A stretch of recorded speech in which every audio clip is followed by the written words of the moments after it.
దాదాపు 23 ఏళ్లుగా ఇండస్ట్రీలో ఉంటున్న నితిన్ నేటికీ చెప్పుకోదగ్గ హిట్ తన ఖాతాలో వేసుకోలేకపోయారు. ఇప్పటికీ ఒక హిట్ 4 ఫ్లాపులు అన్నట్టుగా తన కెరీర్ కొనసాగుతా వస్తుంది.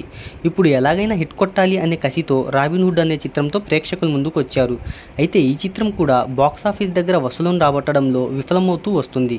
ఇక ఈ మూవీ కలెక్షన్ల వివరాల్లోకి వెళ్ళబోయే ముందు ఒక చిన్న రిక్వెస్ట్, మన ఛానల్లోని వీడియోస్ చూసి నచ్చితే సబ్స్క్రైబ్ చేసి లైక్ కొట్టి షేర్ చేయండి. సాంకేతిక నిపుణుల రెమ్యునరేషన్తో పాటు ప్రమోషనల్ ఖర్చులు అన్నీ కలుపుకొని ఈ మూవీకి 60 కోట్ల రూపాయల బడ్జెట్ అయింది.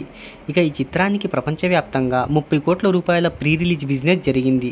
ఈ మూవీ లాభాల్లోకి రావాలి అంటే 35 కోట్ల రూపాయల షేర్, 70 కోట్ల రూపాయల గ్రాస్ వసూలను రాబట్టాలి. ఈ మూవీ రిలీజ్ అయిన ఫస్ట్ వీకెండ్లో కేవలం 7 కోట్లను మాత్రమే రాబట్టింది. ఇక సోమవారం 4వ రోజు 1.35 కోట్లను మాత్రమే రాబట్టింది ఈ చిత్రం.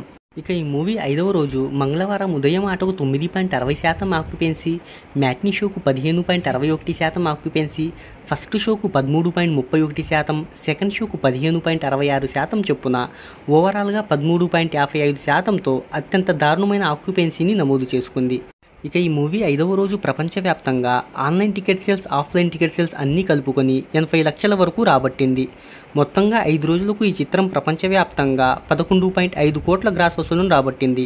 ఇందులో ఇండియా నుంచి 9.95 కోట్లు, ఓవర్సీస్లో 1.55 కోట్లను రాబట్టింది. ఈ మూవీ బడ్జెట్, ప్రీ రిలీజ్ బిజినెస్ను ఒకసారి పరిశీలించినట్టయితే ఇంకా 85% రికవరీని సాధించాలి.